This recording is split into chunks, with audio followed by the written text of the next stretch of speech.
Hello, welcome to the latest episode of Driving with Dan. I'm going to be brutally honest and say that I filmed this video a while ago and I was basically half asleep, so it's rubbish. But it doesn't matter because I'm going to try again. So I filmed this on the 27th of February. What's the date today? 3rd of March. So yes, this is episode 45 and start straight away with Ginetta. So they've released some pictures and stuff of a new supercar that's currently unnamed, which is going to have 600 brake horsepower and weigh just over a ton. They've got their own 6-litre V8 and it's going to cost £400,000, and you probably think that's a lot of money for what is just a V8 600 brake horsepower car. Yeah. But apparently it'll do 200 miles an hour, and of course it's very much race inspired, so it's basically based on their LMP1 car, which is cool. And you think, oh, that sounds great, until you sort of look at it, and I don't think it's quite carried across that well. I like it from the back, but the front is a bit... Well, have a look. There you are.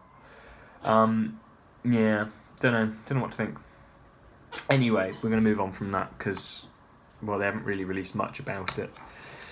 And we're going to go to Jaguar Land Rover, and they have cancelled the SVX, which is the Discovery off-roader that they were going to do, which is a shame. But it's sort of in their cutbacks of special vehicle operations and stuff. So, but you probably remember the concept that they had the 5-litre V8, and it looked really nice. It was sort of going to be more of an off-roady sort of car, using this SVX name, and Jaguar Land Rover said that SVX name isn't going to go, so there's going to be other cars with it, just we don't know which ones. And one idea I had is, they did the F-Type rally car. Imagine the F-Type SVX, so they do a road-going version of that rally car, and that could have been like a bit of research for that. Would be cool. Next bit of news is quite sad, which is about Honda. So they've mentioned that they're going to close their Swindon plant, which is sad. I think they said 2021 that was closing, so they're going to finish building the Civic there, and that's it. So, it's an odd approach by Honda. Apparently it's not to do with Brexit, and they've also stopped building cars in Turkey as well, so that's them just completely stopping building cars in Europe, which is odd. I don't quite know what they're thinking. So then the next topic is Jaguar XE. So we know the XE, it's been out for a few years, rival of the BMW M3 and stuff. I think it has been a very good-looking car, and I'm surprised more people didn't buy it. But it doesn't matter, because there's a new facelift version coming out, which I will have a look.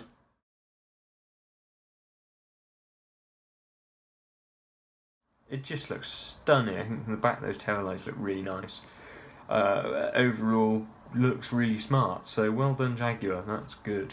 I like that. And the interior, most of it sort of seems to be borrowed from the I-Pace. Nice.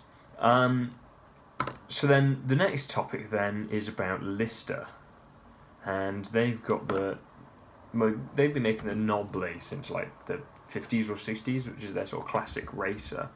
But they just put out this concept of a new Nobly for like the 21st century, and it looks good. Well, have a look. There we are. So you've got that really sort of low-slung racer, and that looks really, really smart. So it's only a concept at the moment. They haven't mentioned anything about it, but it'll probably have like a Jaguar engine. That's sort of the way the history of Lister have gone, and of course they've had their 660 brake horsepower F-Type and F-Pace, so the LFT and the LFP. So yeah, that'd be brilliant. Want to hear more of that. And then lastly, I think the biggest bit of news over the last 3 weeks, because I haven't been able to upload because I'm lazy or asleep, is the F8 Tributo? I don't know how to say it. Essentially, it's a new version of the 488, and it looks very similar to the Pista, so have a look.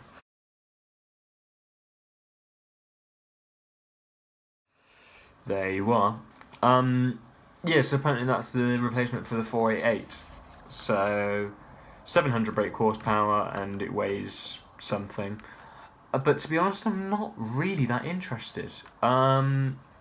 It looks good. It looks like a Ferrari. But I think the worst bit for me really is I think the interior. So if you have a look now, you can see that I don't know. It's identical to what it was in the 488, which is the same as what it was in the 458. So yeah, it's the same interior what's in the 458. So that's a 10-year-old interior, and it looks it. I really wasn't keen on it. I mean, what does it matter? I can't buy one, but it's. I just think they could have put a bit more work into the interior. But there we are, it might change over time. There might be some features that we just haven't seen, or someone might have made a mistake and just put the picture for the 488 interior into this reveal photos and stuff. It's possible. Yeah, so that's it really. I apologise for not uploading recently. I've been tired. I think it's mostly to do with the weather really, it's just so dull. Actually no, we did have that week of nice weather, but that was so nice I didn't want to film, so swings and roundabouts really. Anyway, thank you very much for watching. I will see you soon probably, because it's Geneva Motor Show next week, so I should have plenty to talk about. So farewell and thank you for watching. Cheers.